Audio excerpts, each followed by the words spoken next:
Ciao a tutti. For those of you who may not know, that means hello everybody in Italian. Today I would like to inform you about Bormio, which is a lesser-known city in northern Italy. I have chosen to talk to you about this town because it holds a special place in my heart.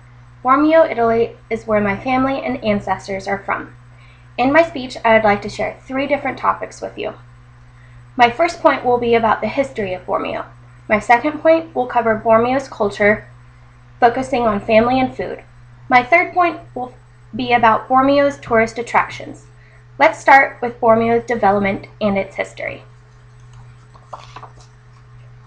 Bormio has such an interesting history because of its medieval construction and its important role it once played in European trade.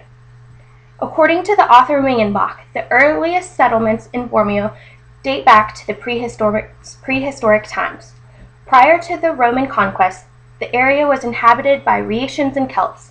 Explained in Bormolini's article, most of the buildings date back to the 15th and 16th centuries and were erected by the noble merchant families in outward display of their power. Belford explains that Bormio was once an important stopover on the trade routes between Venice and Switzerland. Thanks to Bormio's active trade past, the well-restored and now partly pedestrianized historic center of Bormio, with its ancient palaces, towers, churches, chapels, cobbled streets, squares, and fountains, is a living reminder of the town's glorious past, as described by Bormolini. Now that you have an understanding of Bormio's history, let's talk about Bormio's culture.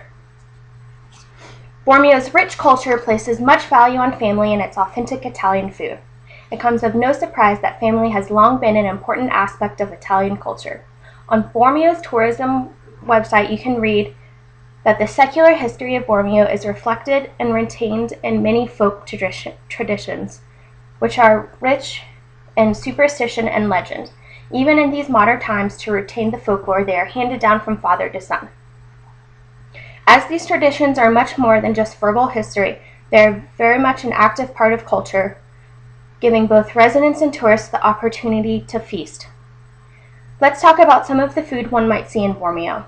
Bormio's tourism website shares that their cuisine is inspired by the fragrances of the mountains, simple and very tasty.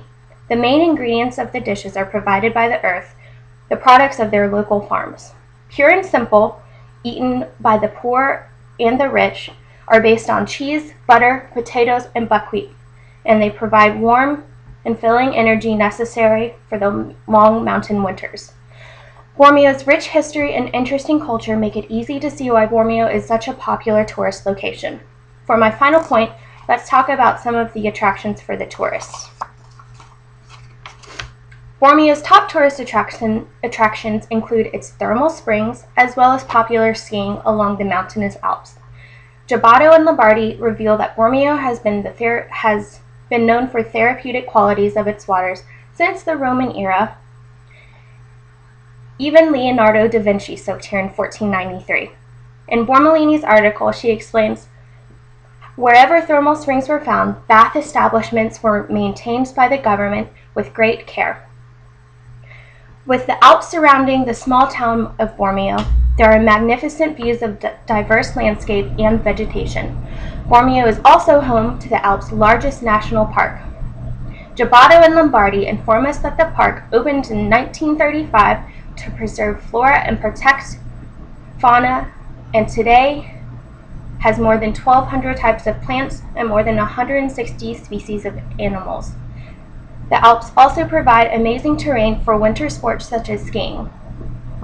Bormio hosted the 1985 World Alpine Ski Championships and is now one of Europe's largest ski areas. Bormio's slopes are suitable for skiers just beginning and for the most advanced. The town of Bormio, Italy may be small, but they are proud of who they are and hopeful for what the future has yet to bring. Today I was able to share with you first about Bormio's medieval history. Second, we learned how family and food is a big part of Bormio's culture. Finally, I shared with you some of the popular tourist attractions. I hope that you are now more familiar with the town of Bormio, Italy. Thanks for listening. Ciao!